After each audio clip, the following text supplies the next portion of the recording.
तो आज इस लेक्चर में हम लोग स्टार्ट करने वाले हैं क्लास 11 फिजिक्स का chapter number 3 motion in plane.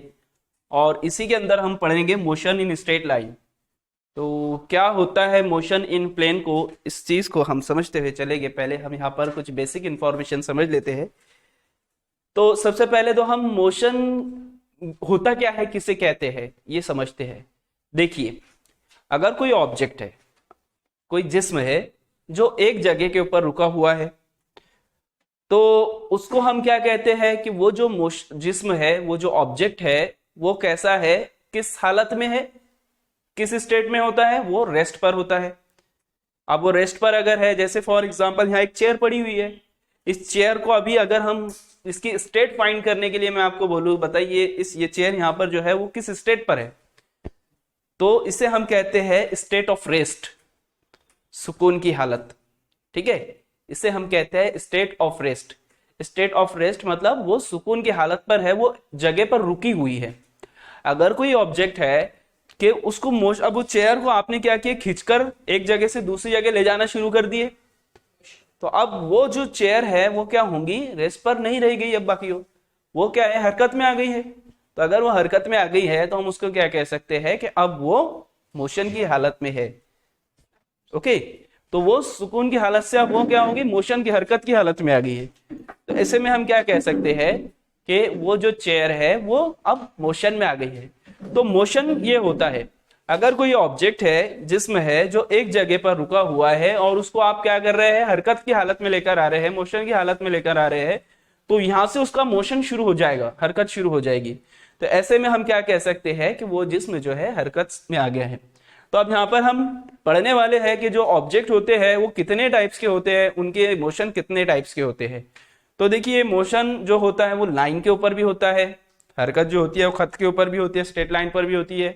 उसी तरह मोशन जो है प्लेन के अंदर भी होता है। प्लेन के अंदर मतलब बताऊंगा इसके मीनिंग आगे, जैसे एक्स वाई जहां पर जेड है। देखिए, मैं आपको पहले तो ये समझा देता हूँ कि मीनिंग क्या होता है प्लेन का, लाइन का। अगर कोई ऑब्जेक्ट जो है एक ही तरफ चल रहा है सीधा सीधा, जैसे बाइक की एग्जांपल ले लेते हैं, बाइक है, साइकिल है, जो एक ही डायरेक्शन में चल रही है, तो इसको हम क्या कहेंगे, इसे हम कहेंगे जो उसका हरकत हो रही है, उसकी मोशन हो रहा है, वो कैसा है, एक ही लाइन के ऊपर हो रहा है, तो हम उसको बोलेंगे मोशन इन लाइन। ठीक है, वो जो ऑब्जेक्ट की हरकत होंगी वो किस पर हो रही है, खत पर हो रही है, मोशन इन लाइन उसको कहा जाएगा। तो अगर वो सीधा सीधा इधर सीधा सीधा जा रही है तो उसको हम बोलते हैं मोशन इन लाइन।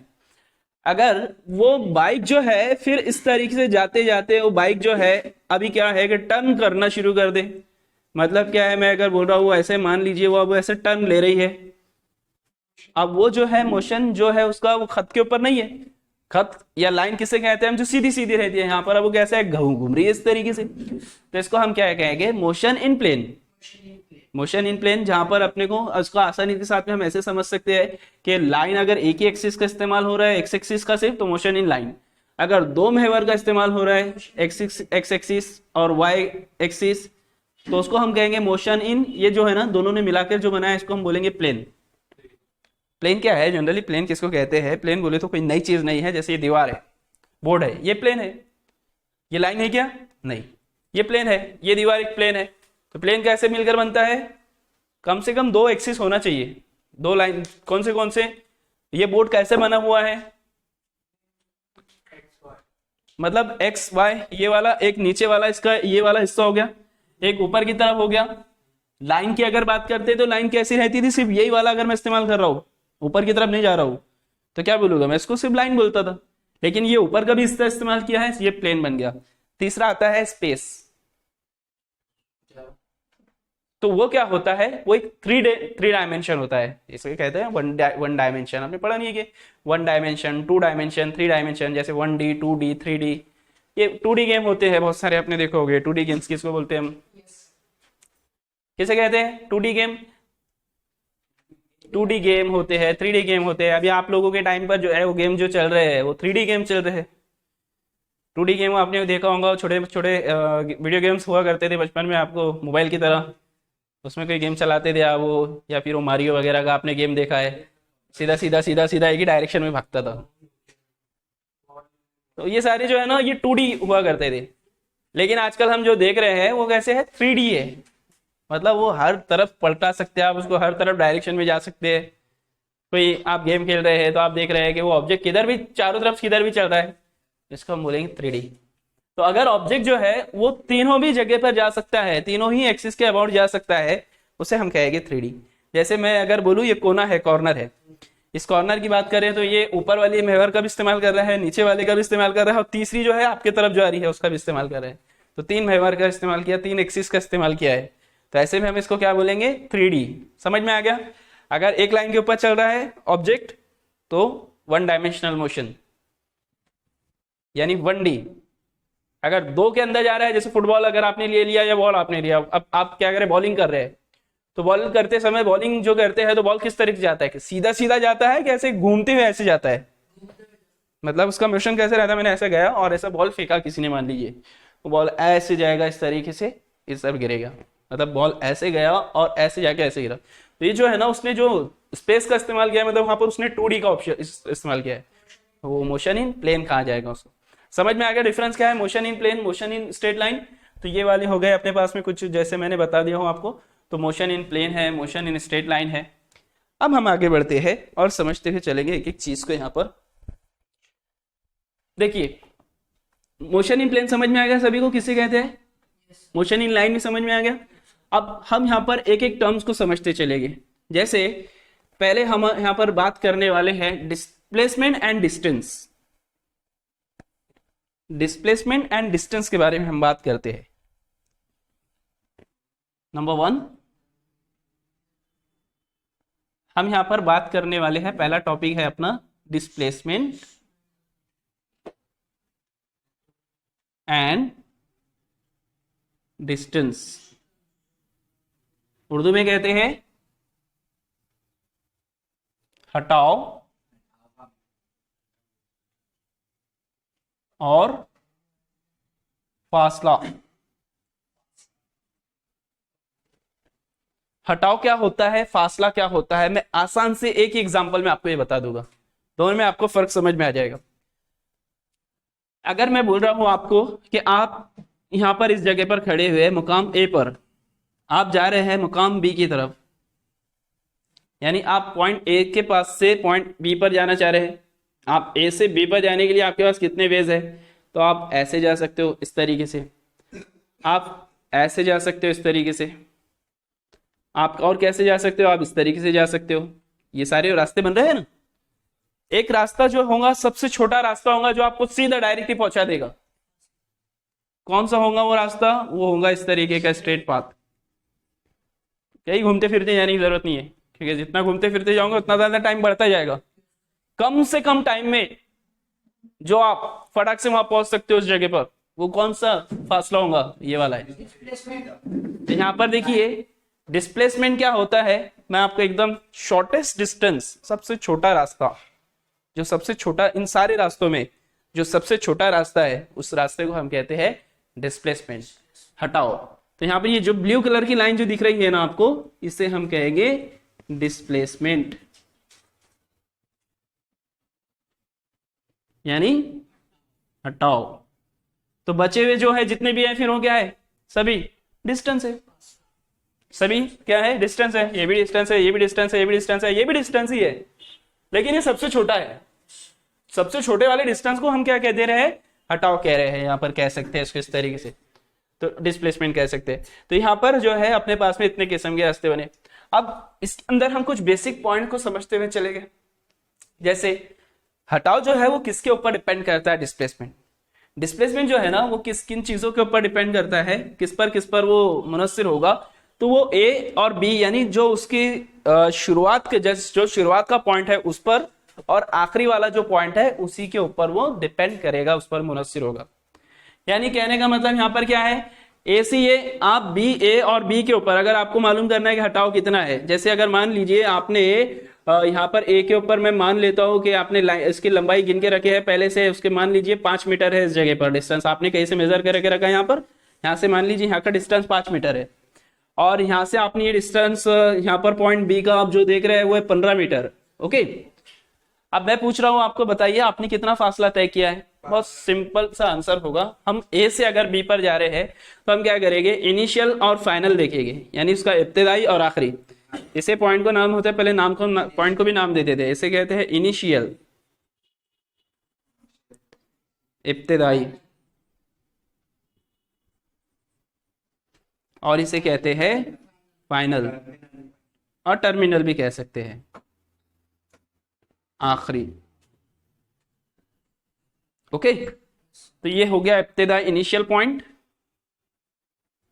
या इनिशियल पॉइंट बोलते ना बोलते हुए इनिशियल पोजीशन बोलेंगे उसको, क्योंकि हम यहाँ पर इसकी बात कर रहे हैं ना। हाँ, इनिशियल भी बोल सकते हैं, लेकिन नाम देंगे ना उसका, पोजीशन है ना, यहाँ पर बोलेंगे पोजीशन,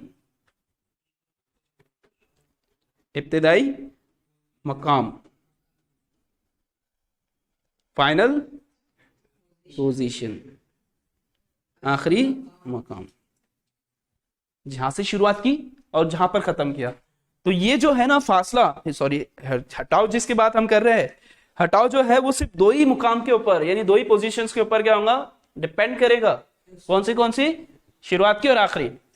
अगर आपको इसकी कीमत निकालना है, एकदम सिंपल सा फॉर्मूला है, मैग्नीट्यूड अगर निकालने के लिए बोला, आप क्या करोगे, इसकी वैल्यू ऐसे निकालोगे। जैसे देखो, सबसे पहले तो हटाओ को हम यहाँ पर क्या है, किससे डिनोट करते हैं, तो उसको सिंबल एक्स से हम डिनोट करते हैं, और उसके ऊपर लगाते हैं बार, क्योंकि हटाओ क्या है, एक वेक्टर क्वांटिटी होता है। अगर हटाओ एक वेक्टर क्वांटिटी है तो हम इसके ऊपर बार लगा सकते हैं। तो अब यहाँ पर इसकी अगर हम बात करें इसकी डेफिनेशन की, तो मैं इसको इस तरीके से लिखूंगा, एक्स बार बराबर x2 बार माइनस x1 बार। आप सोचोगे सर x1 बार x2 बार क्या है, तो x2 बार बोले तो यहाँ का मुकाम, ओके, और x1 बोले तो जहां से शुरुआत की थी, अभी नहीं, वो अभी सिर्फ हम हटाओ की बात कर रहे हैं, वेलोसिटी के टाइम वो देखेंगे। अभी यहाँ पर x2 x1 है, तो अगर हम इसकी कीमत अगर मालूम करना चाहे तो इसको देखो, मैं शॉर्ट में इसको ऐसे भी लिख सकता हूँ, और इस तरीके से डेल्टा x से भी इसको जाहिर कर सकते हैं। ये डेल्टा क्या होता है, डेल्टा का मतलब होता है चेंज इन। ये डेल्टा जो हमने यहाँ पर लिखा है, डेल्टा का मतलब क्या होता है, चेंज इन,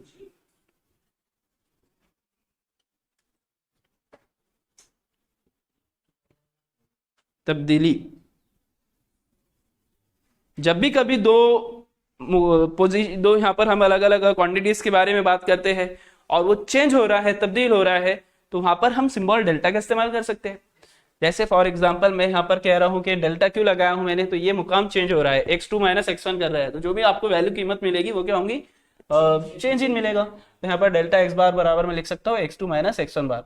अब यहाँ पर हम क्या करेंगे, इसकी कीमत निकालते हैं। तो कीमत क्या होगी इसकी, ऐसे 15 मीटर है, यहाँ पर कितने मीटर है, 5 मीटर है, तो मैं इसकी कीमत लिख सकता हूँ 15 मीटर।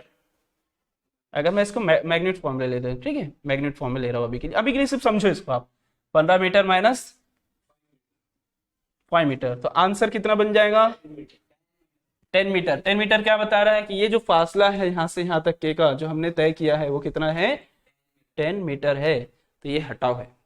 समझ में आया हटाओ किसे कहते हैं, मैंने आपको एक लफ्जी तौर पर इसका बताया हूँ मैंने। अब हम क्या करते हैं, एक एक चीज करके इसको लिखेंगे, समझेंगे। पहले तो मैं आपको कुछ पॉइंट्स बता देता हूँ इसके, जैसे पहले मैं आपको लिखाने से पहले इसको समझा देता हूँ क्या क्या हमें यहाँ पर देखना है। तो मैं कुछ पॉइंट्स आपको बता देता हूँ इसके, क्या क्या आपको नोट डाउन करने हैं, याद रखनी है। पहले मैं सिर्फ ओरल सिंपली तौर पे बता देता हूँ। पहले तो यहाँ पर बात करें कि इसका जो मैग्नीट्यूड होता है, यानी इसका जो लेंथ होती है हम कह सकते हैं, वो कैसे मिल रही है अपने को, जो शॉर्टेस्ट डिस्टेंस होता है वो अपना हटाओ बनता है। उसके बाद में हटाओ जो होता है यानी डिस्प्लेसमेंट जो होता है वो कैसे है, एक वेक्टर क्वांटिटी होता है। वेक्टर क्वांटिटी क्या होता है मैंने आपको इससे पहले बता चुका हूं, वेक्टर होता है, स्केलर होता है, तो इसे हम कहते हैं वेक्टर क्वांटिटी। ये हटाओ वेक्टर है, और जो डिस्टेंस हम देखने वाले हैं अभी वो होता है स्केलर क्वांटिटी। उसके बाद में अगर हम बात करें वेक्टर अगर है तो इस वेक्टर को अगर हटाओ को सिखाया किससे जाता है, तो इसको हम सिंबल किससे दिखाते हैं, एक्स से दिखाते हैं। अगर इसकी दो अलग अलग हम मुकाम ले रहे हैं, पोजीशंस ले रहे हैं, तो एक को x1 नाम दे देंगे, एक को x2 नाम दे देंगे, और जो फासला होगा हटाओ होगा उसको हम इस तरीके से दिखाते हैं सिंबल डेल्टा x बार से, जो कि बनता है x2 बार माइनस x1 बार। और इस तरीके से मैंने ले लिया 15 metre minus 15 metre is equal to 10 metre. और यहाँ पर जो ये डिपेंड करता है किस पर डिपेंड करता है, ये इनिशियल और फाइनल पोजीशन के ऊपर डिपेंड करता है, यानी इब्तिदाई मुकाम और आखिरी मुकाम पर ये डिपेंड करता है। अब यहाँ पर अगर हम बात करें इसकी कीमतें कैसी निकाली जाए तो वो भी मैं आपको बताता हूँ। उससे पहले हम थोड़ा सा इसको अपने पास में नोट डाउन करते हैं।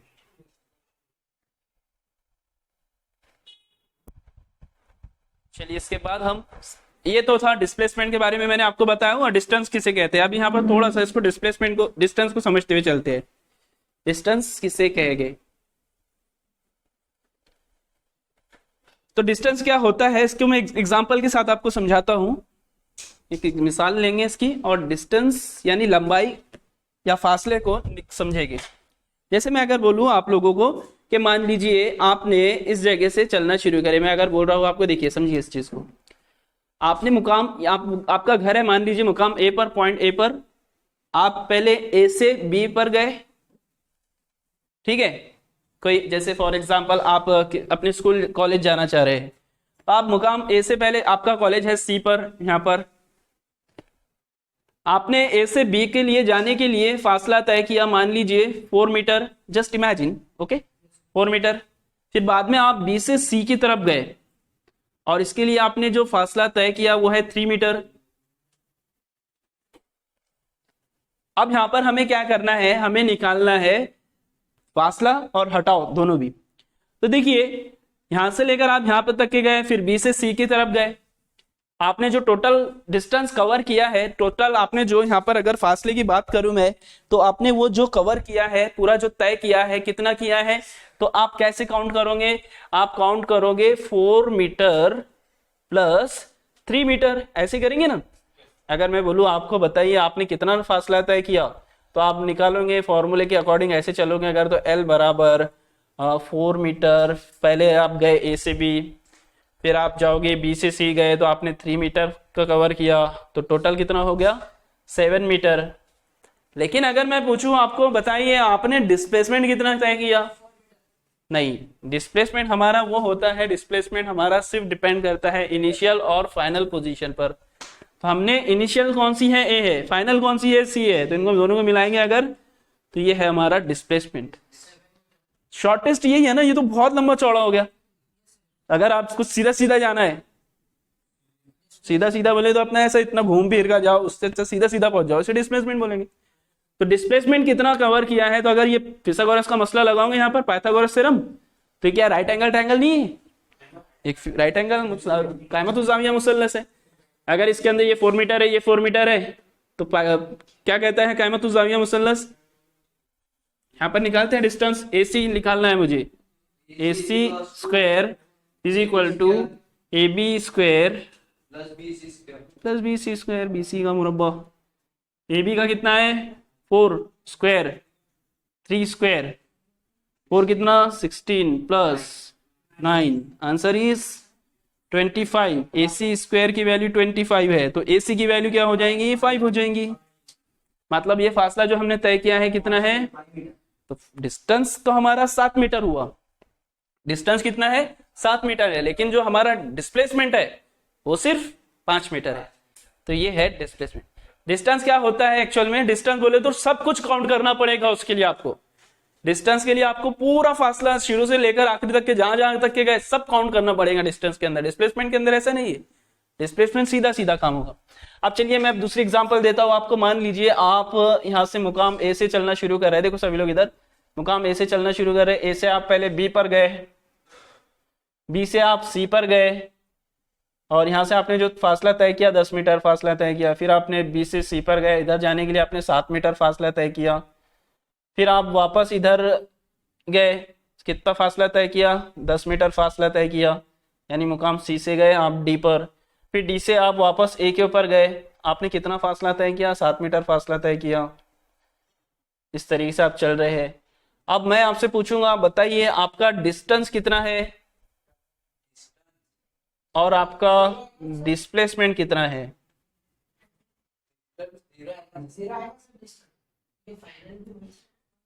डिस्टेंस हमारा जो होगा, डिस्टेंस के अंदर हम सब कुछ काउंट करेंगे। डिस्टेंस हमारा होगा 10 metre plus 7 plus 10 plus 7 which is equal to 34 metre.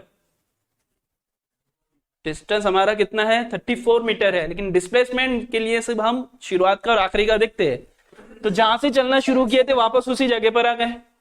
मतलब कितना फासला तय किया, कुछ तय ही नहीं किया, तो मतलब जीरो है। तो डिस्प्लेसमेंट हमारा कितना हो जाएगा, अगर इसका मैग्नीट्यूड देखा जाए तो 0 मीटर। समझ में आया? तो डिस्टेंस और डिस्प्लेसमेंट ये फर्क होता है।